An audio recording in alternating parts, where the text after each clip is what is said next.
La Bible révèle que la fin de toute chose est proche et que Dieu appelle tout homme à pouvoir se réjouir de la seconde venue de Jésus-Christ. L'objectif de cette présentation est de vous préparer à être du nombre de ceux qui gardent les commandements de Dieu et le témoignage, la foi de Jésus-Christ. Je souhaite à toutes et à tous un très bon sabbat. Bienvenue à chacun. Un très bon sabbat en cette nouvelle année 2022. Que la paix et la grâce du Seigneur soient sur chacun d'entre nous. Et bienvenue à toutes et à tous, quel que soit l'endroit où vous suivez ce service. Nous allons commencer par la prière et j'aimerais inviter chacun d'entre nous, là où c'est possible, à pouvoir prendre la position qu'il convient pour cela.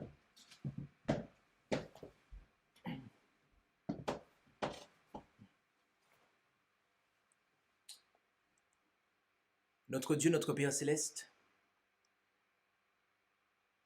nous voulons te remercier pour cette année de plus que tu nous as accordée.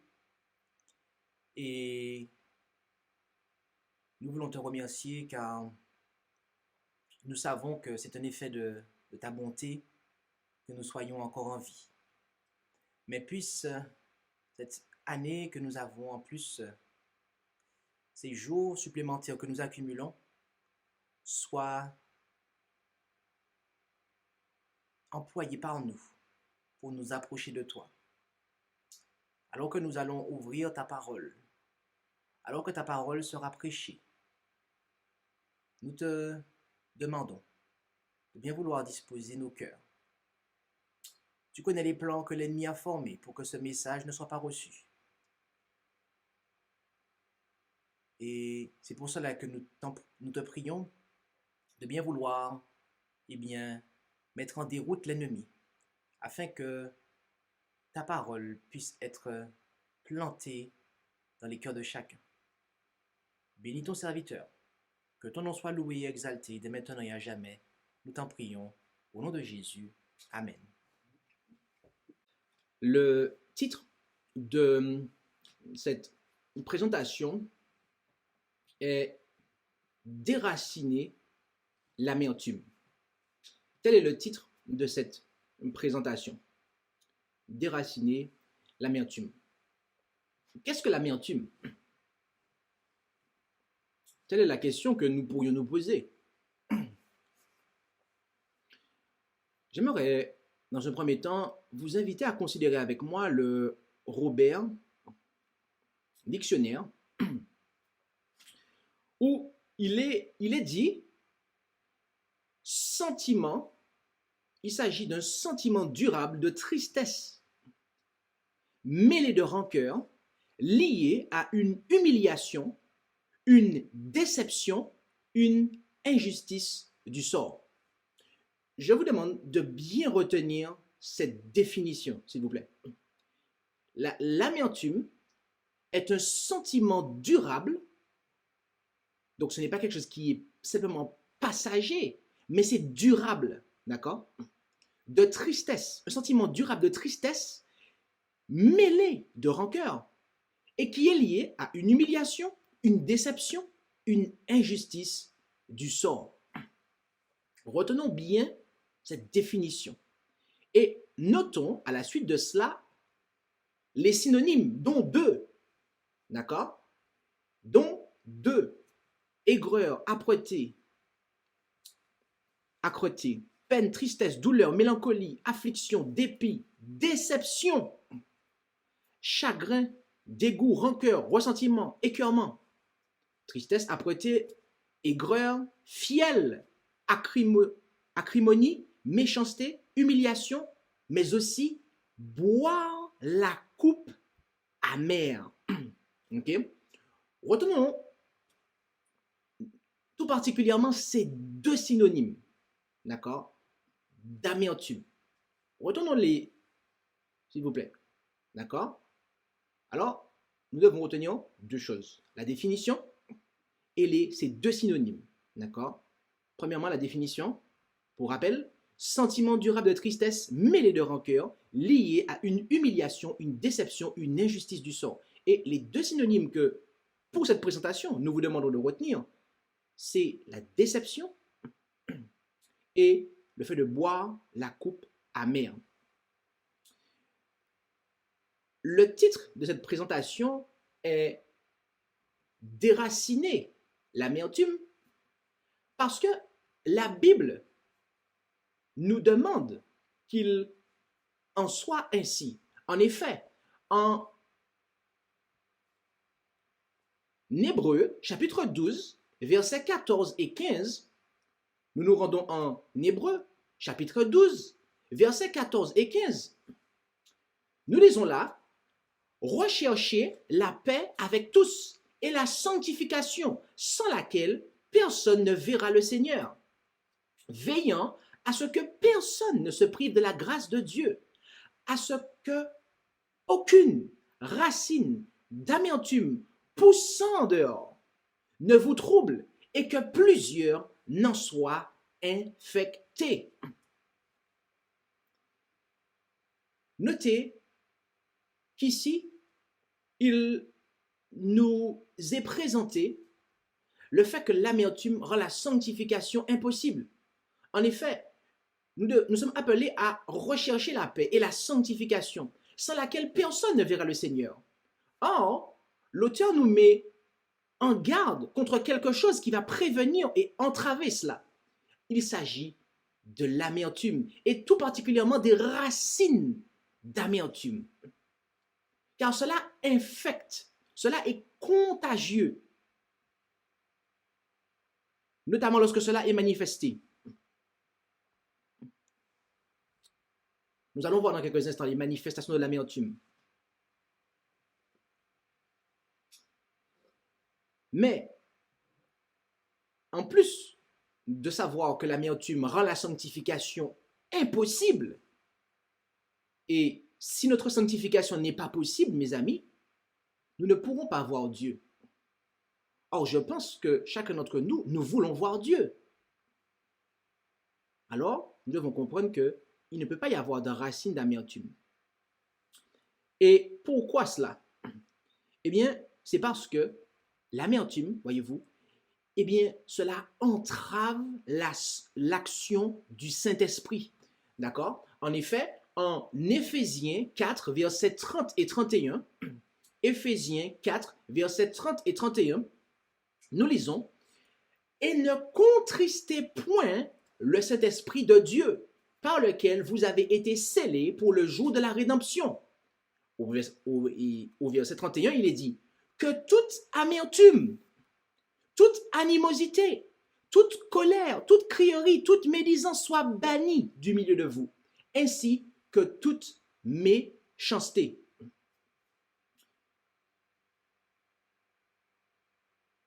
Paul, ici,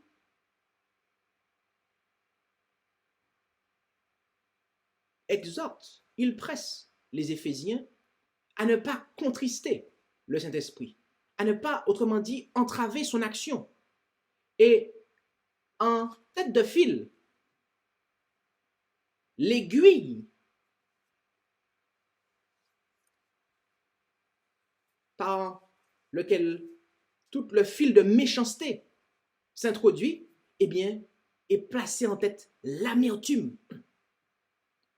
L'amertume est quelque chose qui entrave, mes amis, l'action du Saint-Esprit. Et voyez-vous, le Saint-Esprit est l'agent, d'accord? C'est le ministère par lequel l'Esprit de Jésus, eh bien, agit dans nos cœurs pour nous transformer à son image. Or, si l'amertume persiste et subsiste, eh bien, l'Esprit de Jésus ne pourra pas faire son travail. Combien en ce matin aspirent à être libérés de l'amertume? Levez la main. N'hésitez pas à mettre des amen dans le chat, là où vous êtes, pour manifester à Dieu à son Fils et aux saints anges que vous souhaitez être libérés de l'amertume en ce matin. Manifestez-le.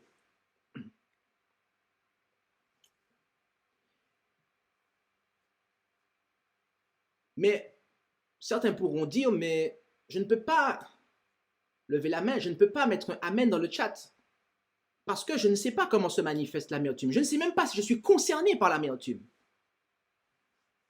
Alors, on vient de voir un passage où on voit ce qui commence,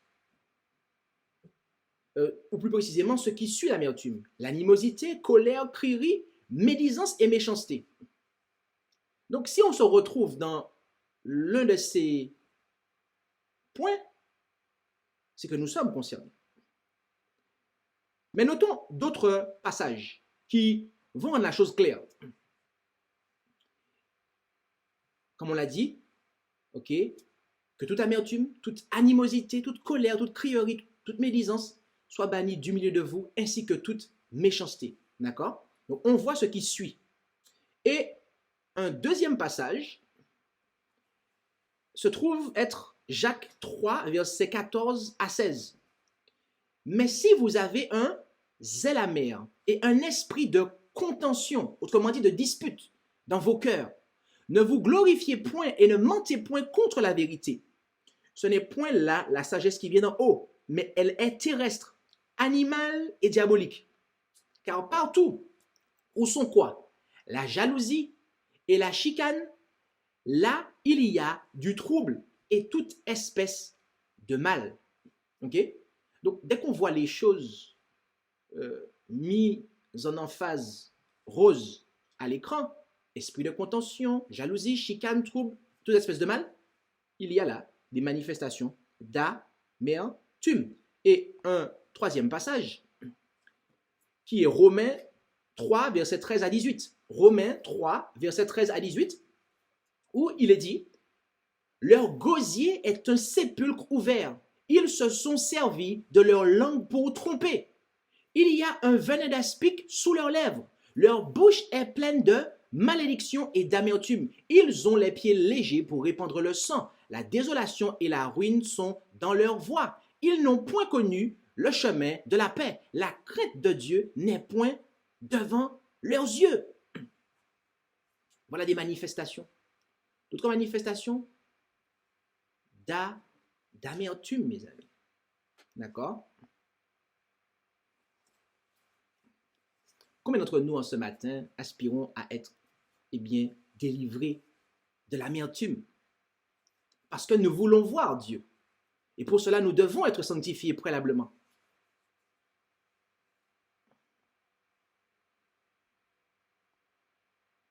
Si vous avez peur de lever la main, sachez que la mienne est levée, mes amis. Car, voyez-vous, nous pourrions peut-être ne pas avoir d'amertume à l'heure où ce message est prêché, à l'heure où vous entendez ce message. Mais rappelez-vous de ce que il est dit en hébreu, de veiller à ce que aucune racine d'amertume ne pousse. Ça veut dire qu'il pourrait ne pas y avoir, en fait, à l'heure actuelle, de racines d'amertume dans mon cœur. Mais cela peut pousser. Cela peut pousser. Des fois, vous voyez à un endroit, il n'y a pas de terre, c'est du béton. Et puis, quelques semaines après, quelques années après, vous voyez une petite plante qui a poussé, en fait. Alors que c'est du béton. Mais qu'est-ce qui s'est passé? Eh bien, le vent a amené de la poussière. OK? De la poussière s'est mise dans la fente du béton. Et puis, il y a aussi le vent, avec les intempéries, a ramené une petite graine. Et puis, on a une mauvaise herbe qui pousse, alors que c'est du béton et c'est une fente, en fait. Et que c'est pas de la terre, hein. On n'est pas en race campagne. Je pense à cette illustration pour nous montrer que à un endroit où on ne s'attend pas à voir une herbe pousser, eh bien, une herbe peut pousser, mes amis. Des fois, dans un cœur qui est en paix, eh bien, peut être plantée l'amertume. Combien d'entre nous, en ce matin, aspirons à être affranchis de l'amertume? Combien d'entre nous, en ce matin, aspirons à être prémunis contre la culture de l'amertume, la pousse de la plante amère?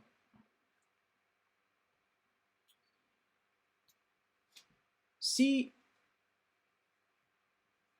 ce message vous intéresse, vous êtes invité à rester jusqu'à la fin.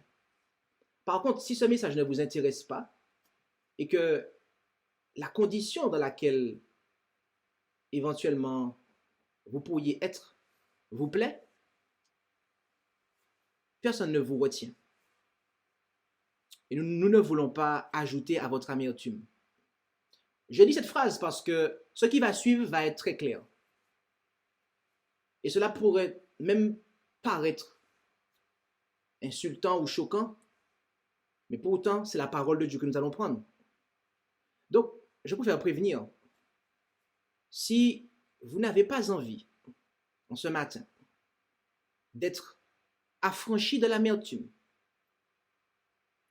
sachez que je ne vous retiens pas dans l'écoute de ce message. Et si vous écoutez ce message par enregistrement quelconque, sous la radio, sur la télé, le Rest TV, sachez que vous n'êtes pas obligé de l'écouter à partir de maintenant. D'accord? Si vous continuez à écouter ce message, il va falloir assumer ce choix.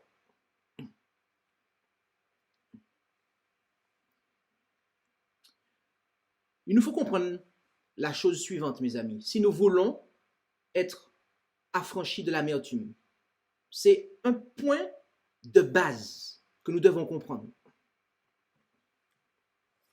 Petit a, Dieu n'est pas responsable de notre amertume. En effet, Romains 3, verset 4 nous dit nullement, mais que Dieu soit reconnu véritable et tout homme menteur.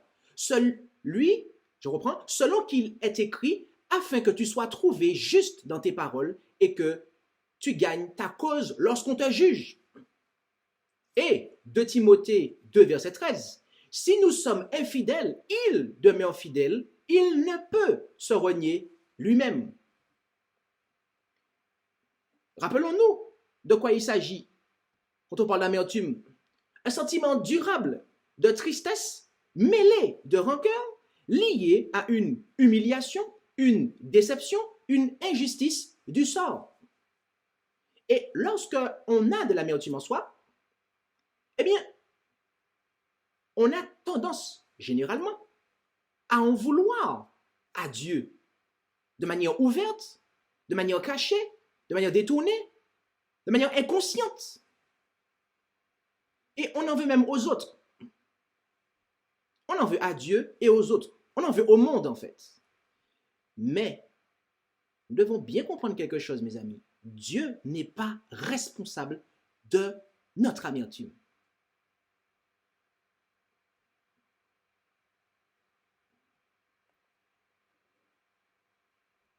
Nous devons être en mesure de réciter ces versets, en fait, lorsqu'on a ce sentiment qui s'empare de nous. Et de dire amen à chacune de ces paroles. Mais alors, si Dieu n'est pas responsable de l'amertume, qui est le coupable? Qui est le fautif? Oh, mes amis, permettez-moi de vous dire que la Bible est très claire. Et c'est pour ça que j'ai dit tout à l'heure que si vous ne voulez pas être affranchi, arrêtez-vous là tout de suite. Éteignez la radio, éteignez la télé. Parce que ça va être très clair, mes amis. Ça va être très clair. Et nous n'allons pas prendre un passage, nous allons prendre plusieurs versets, mes amis, qui vont nous dire de manière très claire qui est responsable de l'amertume. Commençons avec notre premier passage, qui se trouve être en Jérémie, chapitre 2, versets 19, où il est dit en Jérémie 2, verset 19, ta malice te châtiera et tes infidélités te reprendront. Et tu sauras et tu verras que c'est une chose mauvaise et amère que tu aies abandonné l'Éternel, ton Dieu, et que ma crainte ne soit pas en toi, dit le Seigneur, l'Éternel des armées. D'après la parole de Dieu, d'après ce passage de la parole de Dieu, c'est notre péché, mes amis, qui est la cause de notre amertume. C'est notre péché, mes amis, qui est la cause de notre amertume. Vous savez, quand on veut être guéri, la première chose à faire, c'est d'accepter le diagnostic. Si je vais voir un médecin, un bon médecin, et qu'il me dresse un diagnostic de mon problème, et que je refuse d'écouter le diagnostic que le médecin me donne, je ne pourrais pas accepter la solution, en fait.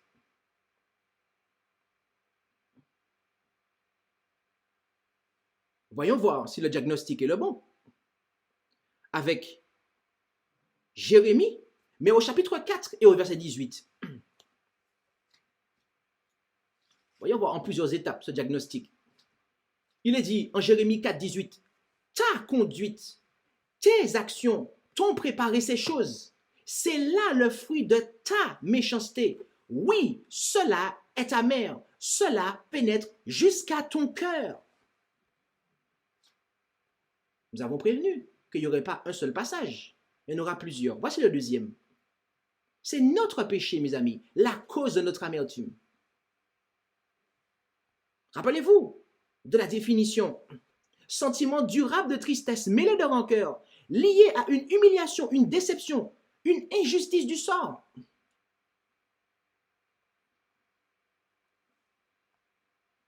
C'est notre péché, mes amis, la cause de notre amertume. Poursuivons avec un troisième passage de diagnostic qui se trouve en Acte 8, versets 22 et 23. Acte 8, versets 22 et 23, où il est dit « Repens-toi donc de ta méchanceté et prie Dieu que s'il est possible, la pensée de ton cœur te soit pardonnée, car je vois que tu es dans un fiel amer et dans les liens de l'iniquité. »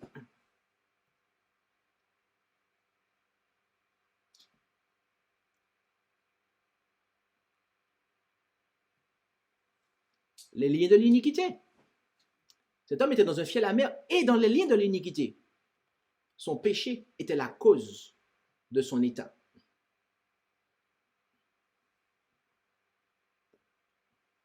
Prenons un autre passage, encore, pour bien asseoir ce diagnostic.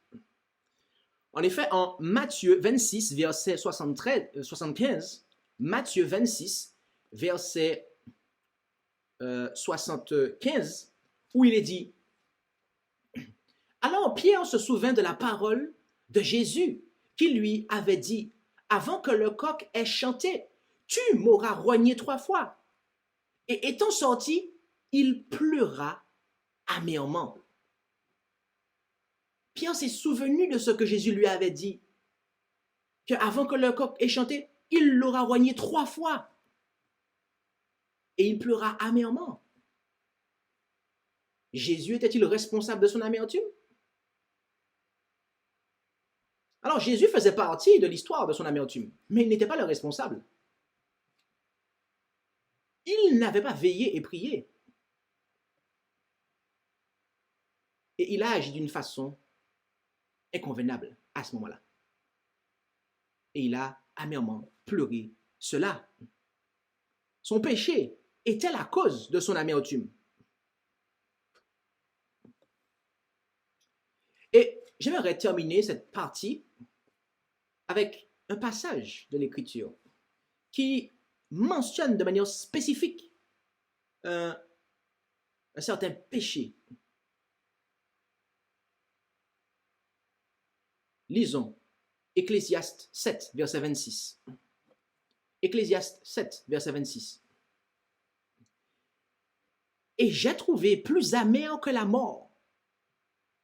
La femme, je m'arrête là, on pourrait dire un homme, hein, au passage. Parce qu'il s'agit ici en fait de relations entre hommes et femmes. Je poursuis, fin de ma parenthèse. La femme dont le cœur est un piège et un filet, et dont les mains sont des liens. Celui qui est agréable à Dieu, lui échappera, mais le pécheur sera pris par elle. Là, on parle de relations pièges. On parle de mariage piège. On parle, voilà.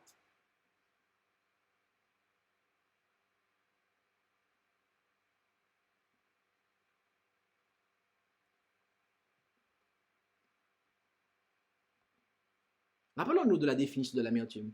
Sentiment durable de tristesse mêlé de rancœur, lié à une humiliation, une déception, une injustice du sort.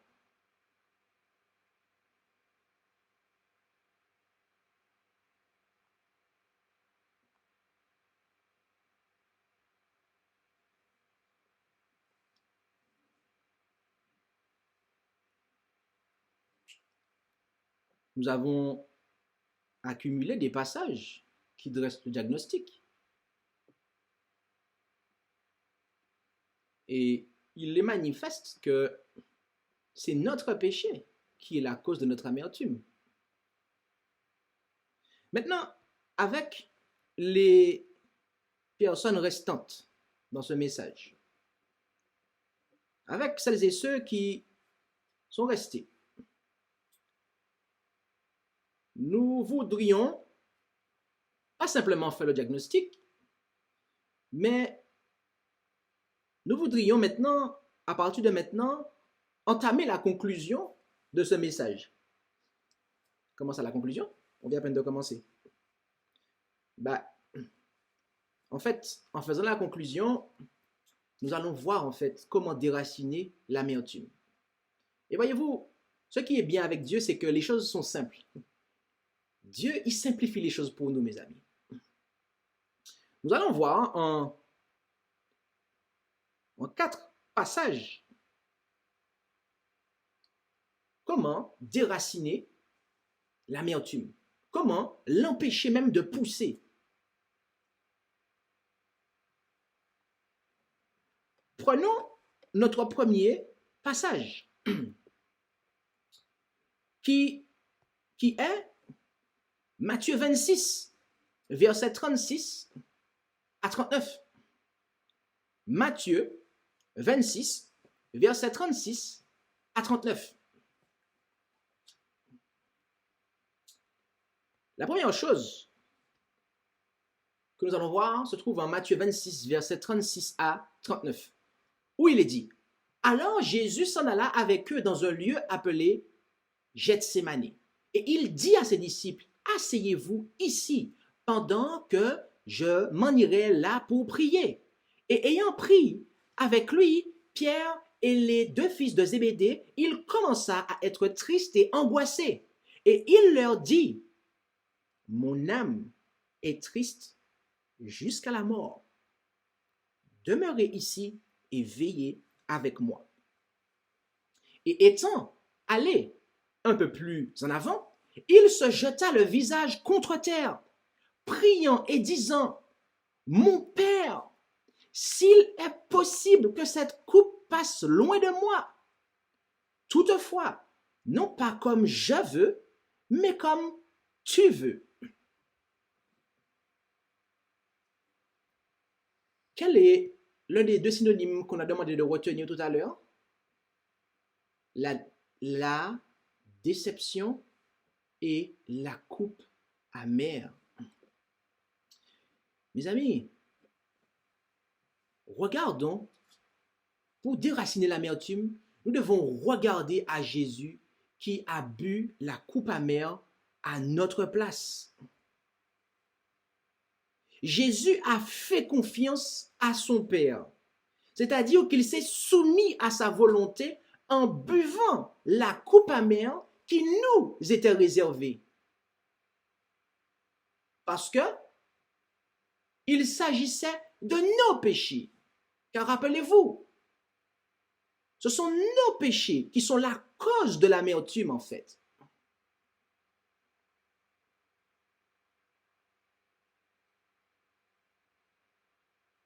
Et en regardant à Jésus, qui a bu la coupe amère que nous devions boire, nous sommes amenés à nous repentir d'avoir fait notre propre volonté et d'avoir incriminé Dieu alors que nous ne l'avons pas écouté.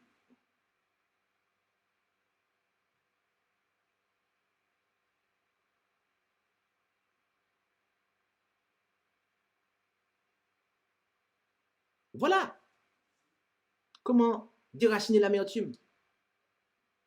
Regardez à Jésus qui but la coupe amère à notre place.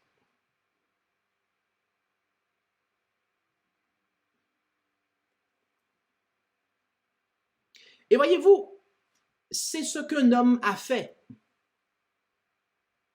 Juste après cela,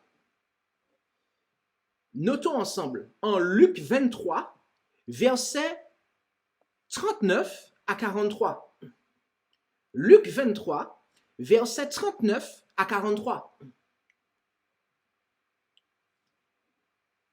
Il est dit, l'un des malfaiteurs, autrement dit, l'un des larrons, qui était pendu, l'outrageait aussi en disant, si tu es le Christ, sauve-toi toi-même, et nous aussi. Mais l'autre, le reprenant, lui dit, ne crains-tu donc point Dieu, car tu es condamné au même supplice. Et pour nous, c'est avec justice, car nous souffrons ce que nos œuvres méritent. Mais celui-ci n'a fait aucun mal. Et il disait à Jésus, Seigneur, souviens-toi de moi quand tu seras dans ton règne. Et Jésus lui dit, et je vais lire la suite en corrigeant ce que toutes les versions traduisent mal. Je te le dis en vérité aujourd'hui, virgule, tu seras avec moi dans le paradis. Petite parenthèse, pourquoi j'ai corrigé ça? C'est parce que une fois que Jésus a dit ça après, il était mort en fait. Donc il n'est pas entré au paradis tout de suite en fait. D'accord? Donc le mot aujourd'hui est à placer avant. Fin de la parenthèse. Notez ici, et revenons à notre propos initial, de base, principal, que l'un des malfaiteurs, l'un des larrons, il a, alors qu'il était pendu au bois, ce qu'il méritait, la mort. Contrairement à l'autre, qui méritait également la mort. Le bon larron, comme on l'appelle, il n'était pas amer. Il y avait deux larrons à côté de Jésus. Il y en avait un qui était rempli d'amertume et un autre qui n'était pas amer. Les deux avaient mérité ce qui leur arrivait. Mais il y avait une différence entre ces deux larrons, mes amis. Et voici laquelle. C'est que le bon larron, comme on l'appelle, ou celui qui est devenu bon, le larron qui est ensuite devenu bon, eh bien, il a porté sur lui en fait. Il n'a pas imputé à d'autres. Il n'a pas incriminé quelqu'un d'autre. Il s'est incriminé lui-même. Il a reconnu que Dieu est juste et que nous souffrons ce que nos œuvres méritent. Là-dessus, les gens me diront, oui, mais j'ai rien fait et ça m'est tombé dessus, etc. Mais pourquoi il en est ainsi? C'est à cause du péché.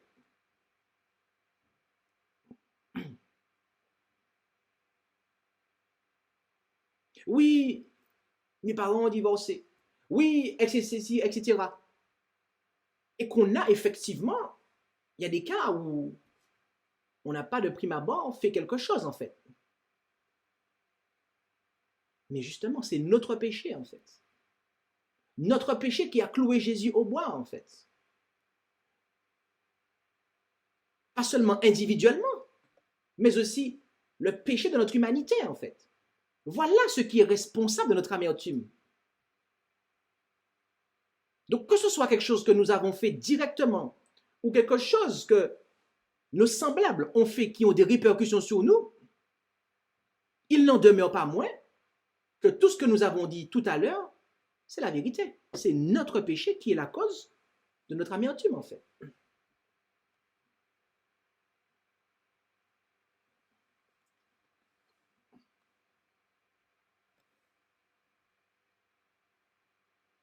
Nous souffrons ce que nos œuvres méritent.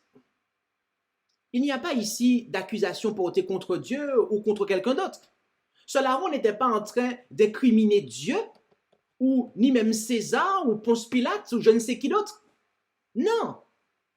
Il a dit, nous souffrons ce que nos œuvres méritent. Mais celui-ci n'a fait aucun mal. Il a regardé à Jésus qui buvait cette coupe amère à notre place, à sa place en premier lieu, et à la place de tout le monde en deuxième lieu. Et voilà pourquoi, alors qu'il était pendu au bois, mes amis, avec des clous dans ses mains, dans ses pieds,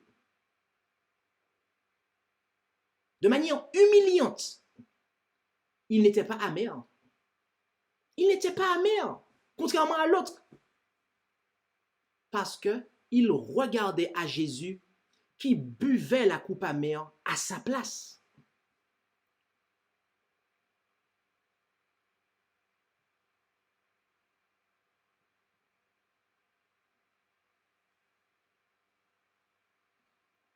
Mes amis, ce sont nos péchés qui ont cloué Jésus au bois. Et ne venons pas dire, oui, mais je ne suis pas un voleur, je ne suis pas un larron, je n'ai pas violé des femmes, je n'ai pas braqué des banques, etc., etc., etc., etc., en fait. Ne venons pas dire ça, mes amis. Ne venons pas dire ça. Ne venons pas commencer à faire des comparaisons de péché, petit péché, grand péché. Tout péché est un péché, mes amis. Parce que permettez-moi de vous dire qu'au ciel, le péché a pris naissance dans le cœur.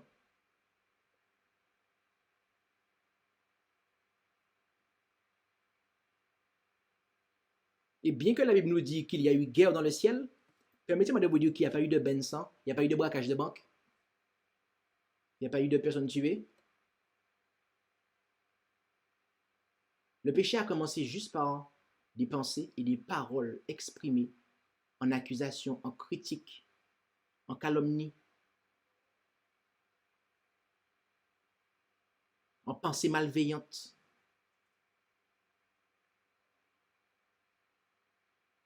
En toute douceur en plus, hein, pour que la pilule puisse bien passer en fait. Et avec ça à l'esprit, revenons à la réalité.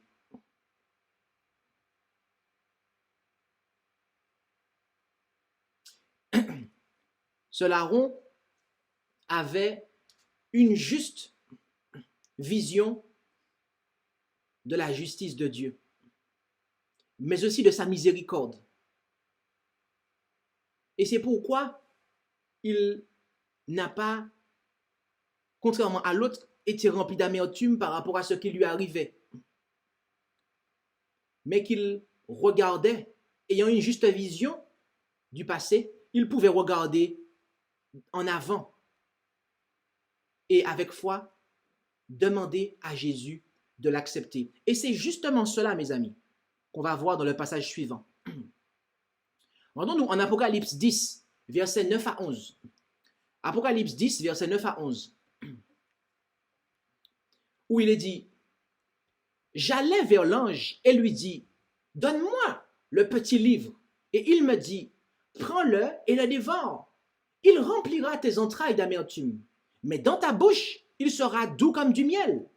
Et je pris le petit livre de la main de l'ange et le dévorai, et il fut doux dans ma bouche comme du miel. Mais quand je l'eus avalé, mes entrailles furent remplies d'amertume. Alors il me dit, il faut que tu prophétises encore sur un grand nombre de peuples et de nations et de langues et de rois. Amen. Cette prophétie fait référence à l'histoire des adventistes millérites qui ont étudié les prophéties de Daniel, notamment concernant les 2300 jours, et s'étaient réjouis de ce qu'il allait se passer quelque chose à l'issue de ces 2300 jours. Et ils pensaient que ce qui allait se passer, ce serait, eh bien, le retour de Jésus. Cette expérience a été pour eux, eh bien, doux comme du miel. Mais quel ne fut pas leur désappointement. D'ailleurs, au passage, désappointement est synonyme de déception, qui est le deuxième synonyme qu'on avait demandé de retenir, déception. Quelle ne fut pas leur déception en 1844? Oui, car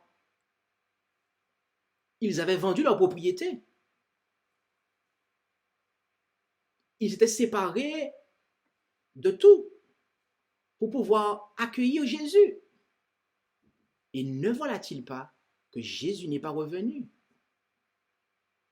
Mais ce n'est pas tout, car au matin du 22 octobre 1844 et dans les jours qui ont suivi, toute la population s'est moquée d'eux. Parce que ce qu'ils ont annoncé ne s'est pas réalisé. En tout cas, sur terre. Parce que dans le ciel, quelque chose s'était réalisé. Mais sur terre, non. Imaginez un peu l'amertume de ces gens-là. Vous avez vendu votre propriété, vous avez tout fait pour le Seigneur. Et en plus de ça, ce que vous espérez n'est pas là. Et de surcroît, vous avez droit aux moqueries de la population qui vous raille. Eh bien, arrivé à ce moment-là de l'histoire de l'adventisme millérite, il s'est passé ce qui s'est passé à la croix du Calvaire. Ce groupe s'est scindé en deux. Un groupe a agi comme le larron, railleur, moqueur. Oui, ils ont regardé ce qu'ils ont perdu. Ils se sont mis à dire que c'était injuste ce qui leur arrivait. Alors que Dieu ne leur avait jamais, au passage, Dieu ne leur avait jamais dit que le sanctuaire était la terre. Est-ce que Dieu était fautif à cet endroit, en fait? Non! Dieu n'était pas le responsable de leur désappointement, en fait. C'est parce qu'ils se sont basés, en fait, sur une interprétation humaine de la parole de Dieu qu'ils ont été désappointés.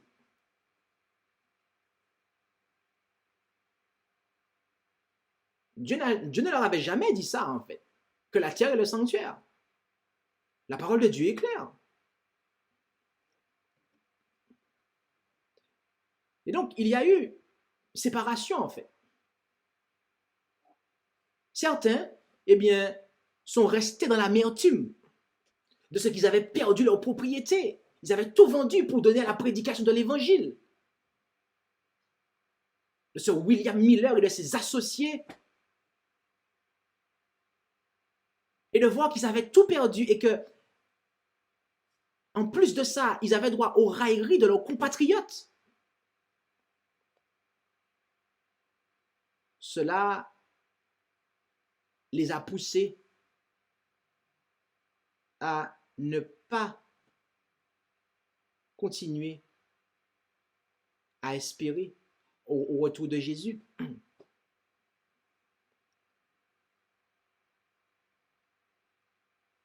Ils n'ont pas pu être sanctifiés.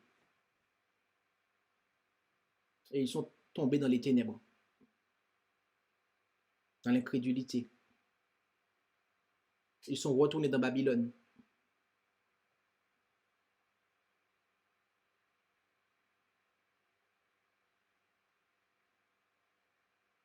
Mais l'autre partie, l'autre groupe de l'adventisme millérite,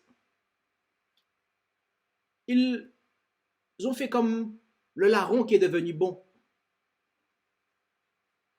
Ils se sont dit, Dieu est juste. Ils n'ont pas incriminé Dieu pour l'erreur, mais ils ont cherché à savoir où est-ce qu'ils avaient fauté.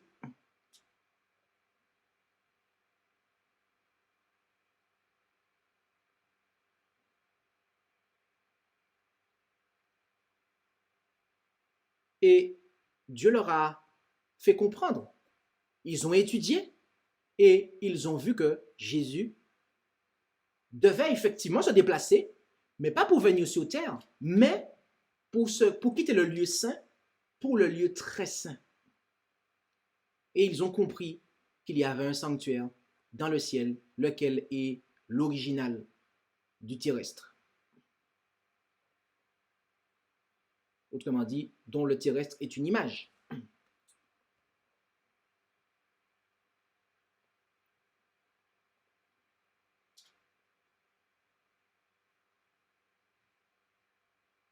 Et notez qu'après, Jésus leur a dit, parce que l'ange dont il est question ici, c'est Jésus en fait. Petite parenthèse, pour ceux qui seraient choqués par ce que je viens de dire. Un ange signifie messager. Jésus est un ange, non pas dans le sens littéral, mais dans le sens de la fonction. Il est le messager de Dieu. C'est pour ça qu'on dit qu'il est la parole de Dieu.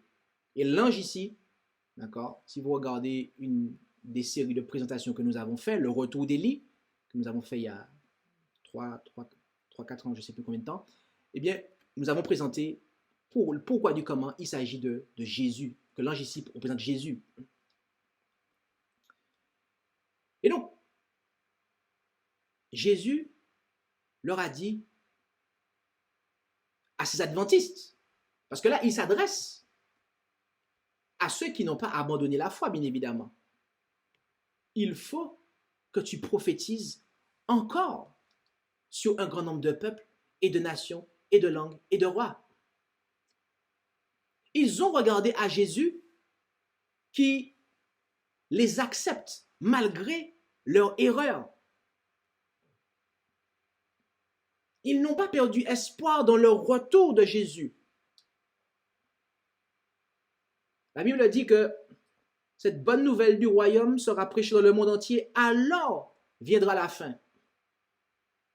Ils ont accepté, alors qu'ils étaient démunis, parce qu'ils s'étaient séparés de tout pour le retour de Jésus.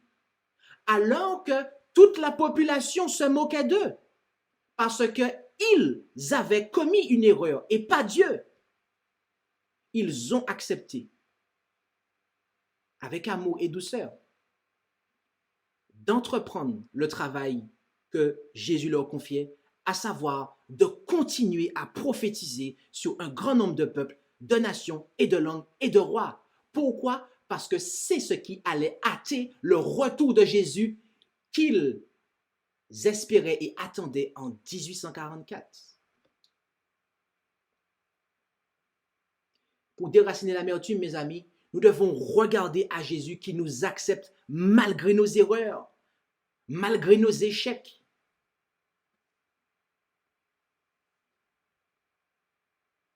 Premièrement, regardez à Jésus qui a bu la coupe amère à notre place.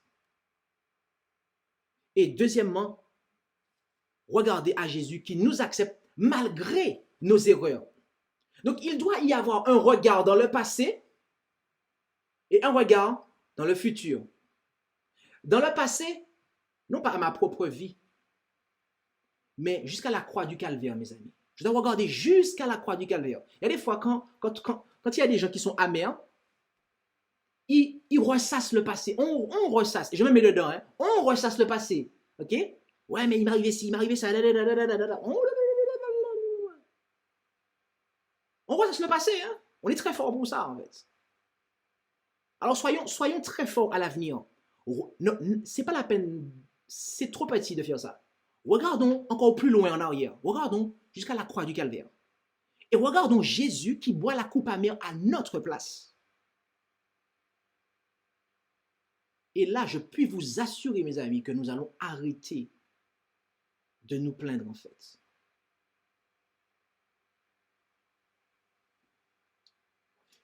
Et regardez en avant. Parce que ce Jésus qui a bu la coupe amère à notre place, il est le même hier, aujourd'hui et éternellement.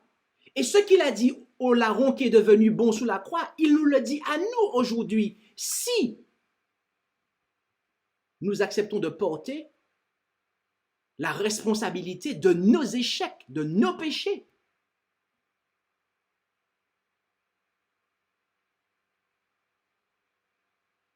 Si comme le larron, nous sommes capables de dire, pour nous, c'est avec justice, car nous souffrons ce que nos œuvres méritent, mais celui-ci n'a fait aucun mal. Eh bien, lorsque nous dirons à Jésus, Seigneur, sauve-moi, il nous sauvera, mes amis. Il n'y a aucun doute de cela, en fait. Parce que nous avons reconnu notre péché et nous avons reconnu la justice de Dieu.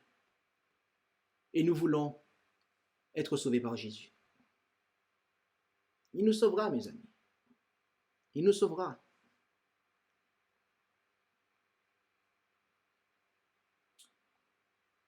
Terminons avec Éphésiens 4, versets 30 à 32.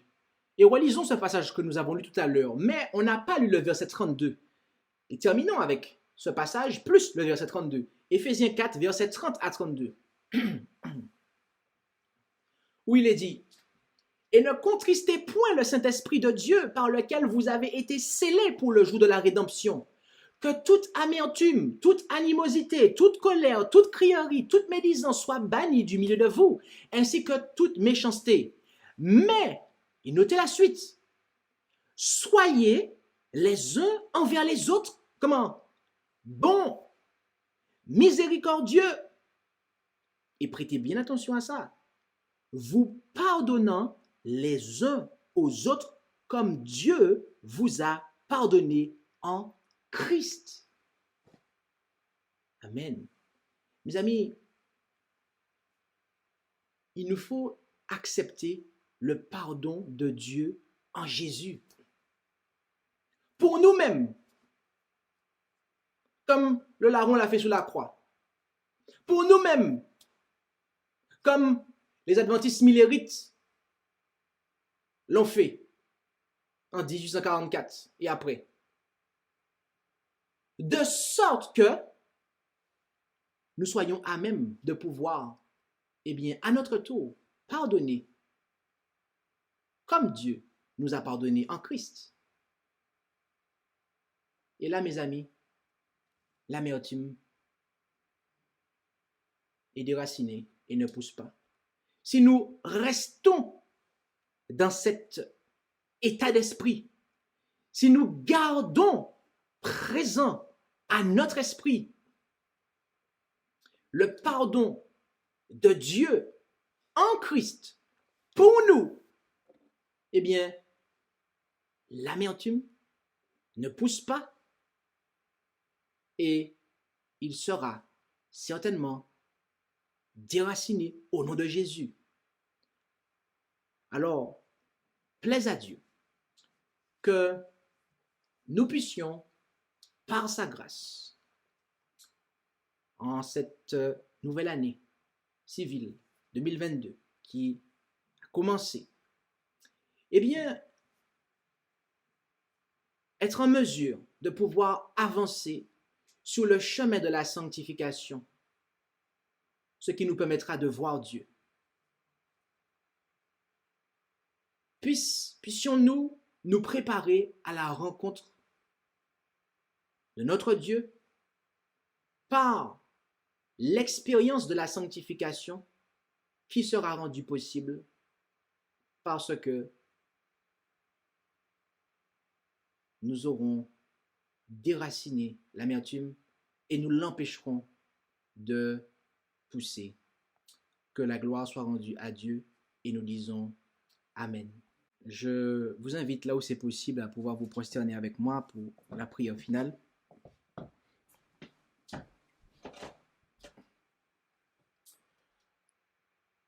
Notre Dieu, notre Père céleste, nous te remercions pour ta parole qui est une lampe à nos pieds, une lumière sur notre sentier. Et tu nous fais savoir ce qui est à l'origine de notre amertume et de l'amertume en général. Il s'agit du péché, le fait de ne pas faire ta volonté. Et tu nous fais savoir que si nous reconnaissons ta justice, en ce que nous reconnaissons nos fautes, et que nous acceptons que, eh bien, le tort est de notre côté, et que nous regardons à Jésus, qui, lui le juste, a bu la coupe amère que nous méritions de boire, eh bien à ce moment-là, nous serons dans les conditions pour être admis en ta présence. Nous serons prêts pour la sanctification. Et par ton esprit, tu pourras alors agir en nos cœurs. Alors, veuille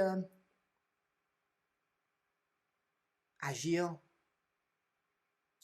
alors que nous reconnaissons que tu nous acceptes malgré nos erreurs. Puisse nos regards être fixés sur Jésus-Christ, sur le visage duquel rayonne ton amour pour nous, en qui tu nous pardonnes. Et ayant les yeux ainsi fixés, puissions-nous être transformés à cette image et voir ainsi l'amertume être déracinée, détruite, n'ayant plus rien pour pousser. Aide chacun d'entre nous, Père, car nous en avons besoin. Tu sais ce que le passé de chacun d'entre nous a été. Et tu sais ce que l'avenir nous réserve. Mais tu nous as fait de très belles promesses en nous disant que avec toi, tout est possible. Alors, puisse la main de chacun d'entre nous rester fermement attachée à la tienne. Et nous t'en prions dans le bon nom de Jésus. Amen. Merci d'avoir écouté cette présentation avec intérêt. Pour plus d'informations, consultez notre site internet lereste.org et suivez-nous sur Facebook ainsi que sur YouTube à @lereste. Vous pouvez aussi nous contacter par email à info@lereste.org ou par téléphone au +33 6 12 60 13 69.